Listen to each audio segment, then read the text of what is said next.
आज भी यह स्थान आकाश से बातें करते रहते हैं, जहाँ कभी इन वीरान खंडरों में कई कई जिंदगियां खुशी के आगोश में ठहाके लगाती रहती थीं। यहाँ से जिंदगियों के साथ ही ठहाके भी इन वीरान खंडरों में आज दफन हो चुके हैं। इंसान तो इस जहान में आता जाता रहता है, किंतु इन वीरान खंडरों को सदियों तक इसी जमीन पर किसी के इंतजार में आसमान के नीचे ऐसे ही रात बितानी पड़ती है। किसकी जिंदगी कहाँ मोड़ ले जाए यह तो विधाता ही जान सकता है। वह कब कौन सा खेल रच दे किसी को एहसास तक नहीं हो पाता है। यह कहानी एक ऐसे किरदार के बीच घूमती है जिसका नाम महेश था। जैसा नाम वैसा ही काम। अपने इष्ट को प्रसन्न करने वह रोज नदी में स्नान करने के बाद एक लोटा जल लेकर उसी निर्जन टीले के खंडर में पहुंचता था। वहां बने खंडर हो चुके शिव मंदिर में उस जल को वह अर्पित करता था। इससे उसे अपार आत्म संतुष्टि मिलती थी। यह क्रम वह कई वर्षों से करता चला आ रहा था। आज जहां लोग सुंदर मंदिरों में दर्शन करने जाते हैं, पूजा के बाद एक आत्म संतुष्टि पाते हैं, वहीं महेश इन वीरान किले के खंडरों में शिव मंदिर में सुकून की सांस लेता था। कौन सी ऐसी शक्ति थी जो उसे हरदम चुंबक की भांति खींचती रहती थी। उससे वह खुद भी अनभिज्ञ था। कई दिनों से रात को सोते सोते उसे विचित्र सपने आ रहे थे। रात के दूसरे पहर में उसे कभी अचानक से किसी स्त्री की चूड़ियों की खनक सुनाई देती, कभी पायल की मधुर ध्वनि सुनाई देती, जिसे सुनकर वह सिहर कर बिस्तर से उठ बैठता था। सीने पर हाथ रखकर वह अपने भोलेनाथ को याद करने लगता था और उनसे पूछता था, प्रभु ये कौन सी लीला है आपकी। भोलेनाथ के मंदिर में पूजा करते करते उसे अब स्त्री के मधुर आवाज सुनाई देनी भी शुरू हो गई थी, जो उससे कुछ कहना चाहती थी। दिनों दिनों बदलते घटनाक्रम से महेश की सोचने समझने की शक्ति भी क्षीण हो गई थी। चमगादड़ों के एक शोर ने एक दिन उसे अंदर से हिला कर रख दिया था। वह शोर किसी तिलस्म से कम नहीं था। भोलेनाथ के शिवलिंग के ठीक सामने एक सुंदर युवती लाल पोशाक में उसे जल अर्पित करते देख रही थी। वह मंद मंद मुस्कुरा भी रही थी। उसकी पोशाक किसी राजकुमारी से कम नहीं थी।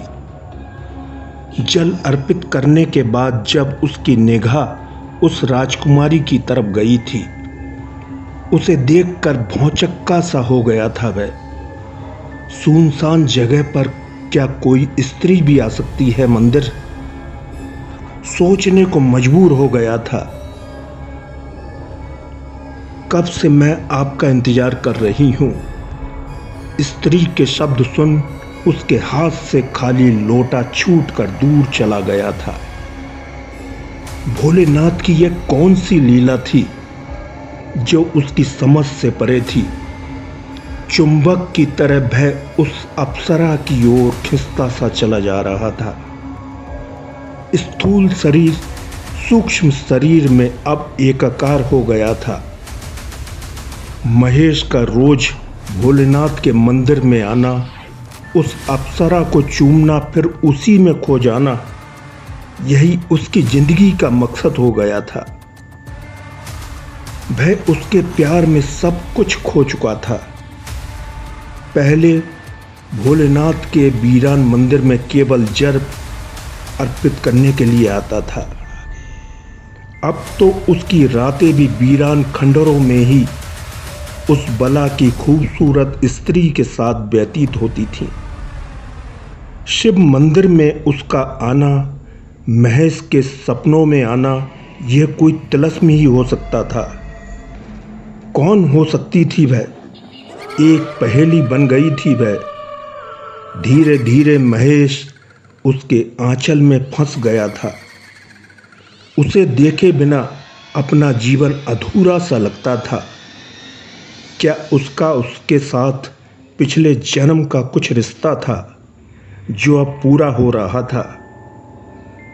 हमारे जन्म के साथ ही पूर्व जन्म के अवशेष आ जाते हैं, जिन्हें योग द्वारा ही जाना जा सकता है। कई दिनों से वह युवती मंदिर नहीं आ रही थी, जिसे लेकर महेश बहुत परेशान था। पता नहीं वह कहाँ चली गई थी। महेश हर जगह को तलाश कर रहा था, परंतु होती तो तभी तो मिलती।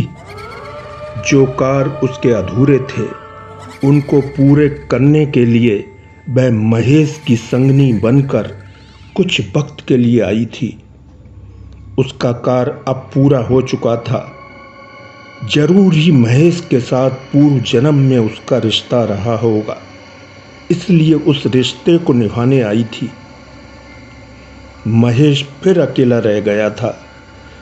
उस युवती को नया जन्म मिल गया था, परंतु महेश को इसी देह में अपना जीवन काटना था। उसकी तलाश में वह अपना जीवन काट रहा था। मनुष्य योनि में ये तलाश कभी पूरी ही नहीं होती है। हम कई योनियों को भोगते रहते हैं।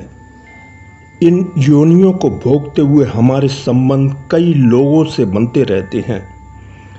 7 जन्मों का संबंध कभी होता ही नहीं है। हाँ, पूर्व जन्म की यादें, अधूरे काम हम पूरे करने जरूर आते रहते हैं।